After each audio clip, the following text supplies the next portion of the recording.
that's like $1 million worth of game right there. I think the meat and bones of that particular rebuttal from you, Dallas, is something that I think a lot of Bitcoiners are going to want to know about, which is user adoption. Yeah. And in a market with various apps offering similar services, a similar product, how does Satoshi stand out to attract and retain those users?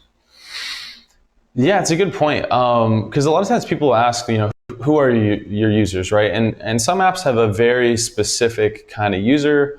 Some apps are much more broad. So I think that's important to kind of know what you're trying to build first.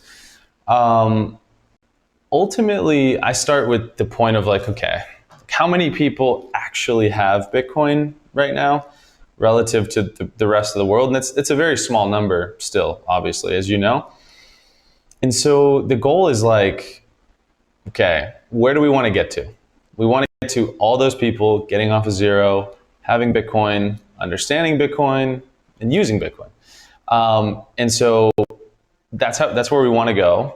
How do we get there? What do those people want? They want an app that is fun, useful, and intuitive, like something that they can figure out as they go. You don't want to throw crazy technical jargon at them and overcomplicate stuff. And so I think in a big way, right, incentives lead to outcomes always.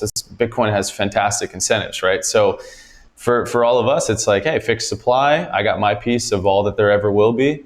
That's a great incentive. Like Bitcoin, it like transforms people's greed into benefiting everybody else, right? Because if they want more for themselves, they make you, a richer man in the process because they're helping to, it's in this weird way. It's like, if you can get the incentives right, powerful, crazy stuff can happen. And so, yeah, so like within our app, I mean, there's a number of features that are, I think, fun and sticky. Like the earn feature we talked about where you get a little bit of sats every day and that number can grow. Like, faucets were so popular in the beginning for Bitcoin. That was just a way to go to a website, click a button, hey, here's some free Bitcoin. And people need that incentive when they're new. Like they need, fun things to get them to keep showing up every day, to stick around, because you got to like build the habit. It's a new thing. And in any regard, it's a new thing that you're doing and you need that feedback loop between it. So I think there's just a fun way that we've tied it all together where, the people and like are on the app. You can pay them. You could find other people. You earn some for showing up. There's great content to learn. And it's, like I said, it's really it's a Bitcoin app with some finance if you want that. And just give people the choice. Let them pick their own journey.